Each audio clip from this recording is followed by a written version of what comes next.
Hi, thanks for all the questions for my channel. Really appreciate it that you contribute to my content. So let's start and jump right straight to the first question. Hi, could you make an episode how to use a KY40 rotary encoder with the ESP32 without blocking other running code under minimal hardware? And the easy answer is yes, I can do this. So at first I have to look up what this KY040 is all about. And this seems just a normal rotary encoder with a small PCB mounted on and some pins, so you can use this on a breadboard or on your test circuit. So I've found another tutorial for this KY040 and just a normal rotary encoder with state transition between A and C and B and C, just the small pins. So we have a pin A, B and C. C is normally the ground and A and B goes straight to the GPIO pins, and we have another middle push button switch or what have you that goes to the third GPIO pin, and we have a supply voltage. We can use 3.3 volt as well, and here we have a small schematic, and we see that we have a pull-up resistor to just this 3.3 volt, but I think with the ESP32 we do hardware pull-ups used inside our GPIO pins. So here's a small test circuit with LEDs. We can use this to test the small board. And I would use a small GPIO interrupt routine. So just this, maybe we can use an interrupt with an argument or just a plain interrupt routine and attach this to the GPIO pins we use for the rotary encoder and the middle pin. And we can use this to write a value inside a small structure or what have you. We can also use a static variable as well. We have no interference with the code that it's running in the loop. So maybe in the future I can show you a real example. So next question, could you do a video about ESP32 with Arduino IDE and BLE UART server that periodically connect to a Wi-Fi and send data to a cloud? I've seen so many people having problem with it, including me. So certainly I can do this, but at first glance I just use my BLE server UART robot example, and we can use this callback routine just to feed some maybe array with our values that we received via BLE UART, and periodically I will use a second task that just connect to a cloud service. So I've done this in Eclipse, but maybe we just can use this HTTP GET routine, connect to maybe a cloud server like ThinkSpeak, and we can include our values and send them out. So maybe we can do this asynchronous, so we can collect all the BLE data into an array and then just send them straight out in just one task. So this is what I would do in this example maybe. So next question, anything? Okay, here I go. I have a issue since a certain time how to get an 4004 LCD 3.3 volts on an 1 I2C backpack, so it can be used with just 2-wire interface on the ESP32. I've tried with 2 backpacks, tried with 1 backpack, tried 5 volt, tried 3.3 volt LCD, broke all of them. I have multiple DC to DC step down bug if needed. Maybe, just maybe, you can help me out. Thanks in advice. So I have a little bit problem. I have not one of these LCD displays, so I would suggest just to watch other videos. So as you see, I've just doing search ESP32 LCD, and maybe this is a decent video how to do this, or maybe this one, how to display data from ESP32 to LCD via I2C, or I haven't found a German one and I can show you one picture how they are wired up. So you just have an VCC connection, ground and SDA and clock pin straight to the ESP32. So think how this works. You have this GPIO expander board to some parallel pins, and you just use the GPIO expander board to wire up to your ESP32, and then the rest is done by software. So I would suggest just to watch this video. So no, I have not planned to do a video about this topic. And I also know there's also a video from Neil Colburn about this GPIO extender, and I would suggest also watch this video. So next question. Hello, have you planned to show us more content from the ESP32 series under Eclipse, or you are planning more in the Arduino IDE? Maybe how to solve some software or hardware design issues. For example, low power application or Bluetooth, Wi-Fi, mesh, whatever you have in mind. I like this channel, technical parts. Thank you for your contribution for us. So this is not so easy question. I think I have not planned anything for the ESP32 now, so I'm maybe just a little bit lazy now and don't plan anything, any video or so. I sleep around and then do just what comes into my mind. Or maybe if you have some suggestion, then I do a video about this. So sorry, there's nothing planned here. I do whatever I like. That's just what came in my mind. And some videos takes maybe 2 or 4 weeks to plan and to do about, especially if some hardware and PCBs are involved. So that's very complicated, as you might think. And other videos I can just do in 4 or 5 hours. I do maybe 2 hours programming and some hours the video, and then also the cut. And cut for the video takes also a little bit time. So as you might think, for one video I do about 10 hours. Takes this video for 5 minutes, so it's not so easy to do one video as you might think. So next question, Arduino ESP32, how to generate a single sine wave impulse with PWM using an array and so on, and repeated with 50 Hz frequency. LED PWM maybe not being able to change duty correct in every consecutive period at all. Any thoughts how it can be done? Maybe by using RMT or remote? Thanks. For this question there's an I2S example from Espressive, and this shows you how to put out an 100 Hz sine wave with some different bit per samples, and you can use this, just some codes example, to switch this to maybe 50 Hz as well, I think. And how to use the I2S on Arduino. I think the best way is just watch this ESP32 I2S video from BitLooney's lab. I think that explains everything that you need for the I2S. And BitLooney have also written some other libraries to use I2S in the Arduino environment. So I've not planned to do anything about I2S, and I'm not so firm with audio. So maybe you watch this video and get all your questions are hopefully resolved in this video.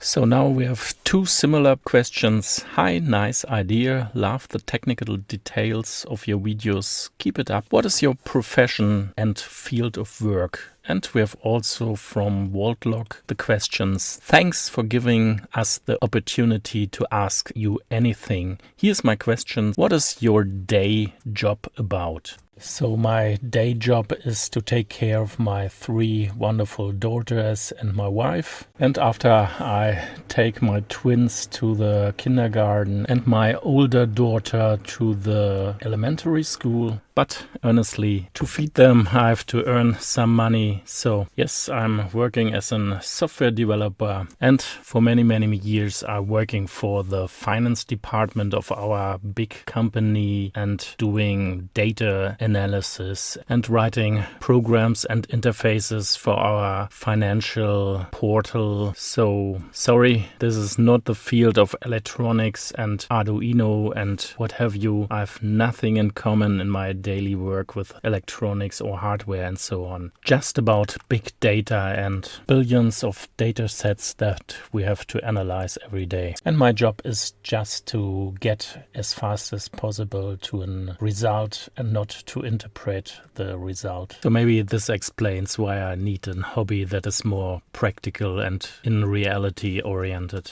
Because since I was a grown up, I like to work with my hands and have many hours take something apart or repair some radio or hi-fi station or what have you. But after some times doing electronic, then the computers are becoming so cheap that you can afford them at home. So I switched a little bit to the software side. But I also like woodworking and do some practical stuff at home. So next question, can you show how I can use Tasmota firmware on Node MCU? I find trouble in using it on Node MCU. So unfortunately, just as you mentioned it, I don't be aware of this Tasmota firmware. So first I find this page about this Tasmota Sonoff firmware, and it seems to be a replacement for the Sonoff firmware for the ESP8266, as you see, using some key features, a web server, MQTT, over-the-air firmware update, and so on. And it's just for the Arduino IDE or platform I/O. But as mentioned, I never use this, and maybe can find out how to use or flash the Sonoff, and I have some Sonoffs available, but I've never flashed a firmware for the Sonoffs and surely not use any of this firmware. So I'm not sure how you can use this. Maybe you use the web server to configure this firmware. And I've searched also for some videos, and as you see, there are many videos available about this Tasmota firmware. So I would suggest just use or watch some of the videos, and no, I have not planned to do any video about this topic. So next question, you always use the BLE 400 board with the ST-Link JTAG. Is it possible to use the USB port on the BLE 400 to program the NAF 51822 from Linux? And the question is not so easy. If I'm an optimist, I will say yes, everything is possible, but for sure in reality this is not so easy to achieve. So if you really want to use an option to program the NAF 51822 from the USB port, and the BLE 400 board only have the CP2102 USB to UART bridge, then you need a firmware that can react on the UART commands to program the NAF chip. And the NAF 52840 dongle is just the first chip I be aware of that you can flash via the USB UART, and so this will be called updatable through USB DFU or device firmware update. And on the developer nordicsemi.com you can download the SDK 15 version, maybe 15.2. So I've just version 15 here, and under examples and DFU you find the open bootloader. Sure, this is just an example for the NAF 52840 dongle, and you can flash the firmware, but maybe you can also build this with the NAF 51822 and use this from the Linux side with the NAF Connect application. So maybe I can show this also. So we can start this app image file, execute, and then you have this NF Connect application and can use this programmer app inside this NF Connect. So next question, could not get hold of the NF 52840 dongle in Germany. Any recommendations where to get it? So my first answer would be just click on the buy now button and you have some suggestions where to get it and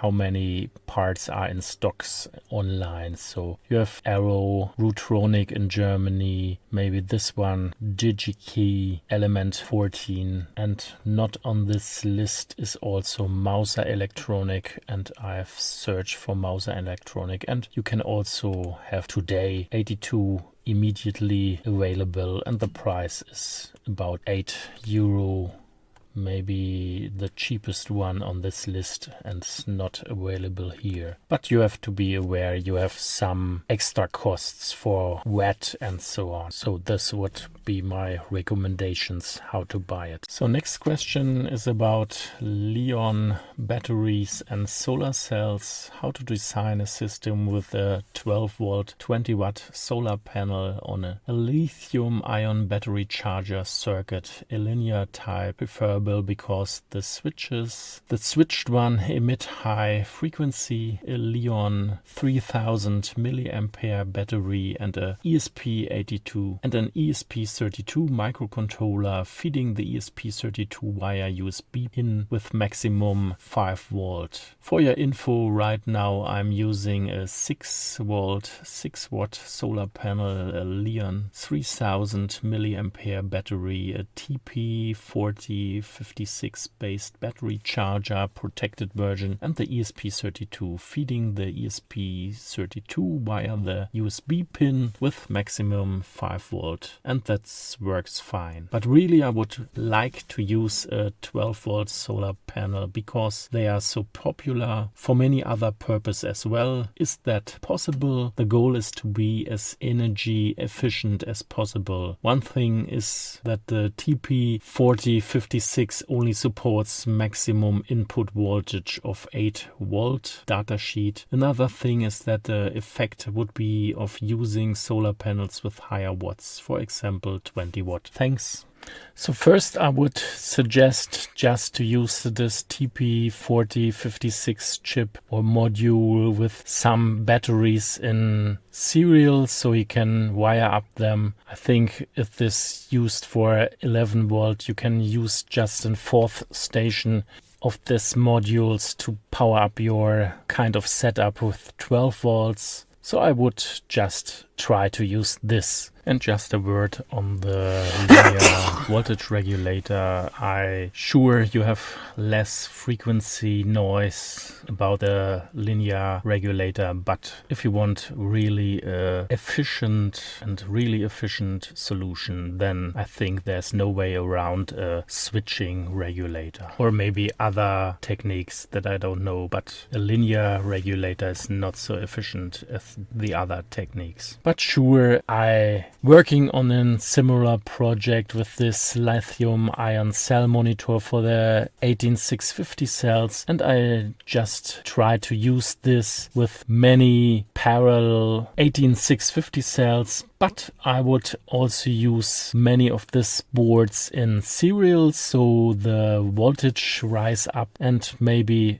I have not calculated this. Maybe 3 or 4 of these boards in serial we can use for 12 volt. But sure, this is only the short circuit voltage of the solar cell. So I don't know what the open circuit voltage of a solar cell is. So if you call them 12 volt, maybe they go up to 16 volt or what have you. So we have to consider this massive voltage. So this board is not only usable in just one stage. I would use them in serial so you can have multiple of this, and The advantage of the ESP32 is just to use the Bluetooth or Wi-Fi capacity to send out to a central station all the data of the batteries, so we can monitor them and keep track of the data in maybe in a cloud-based database, or if you have a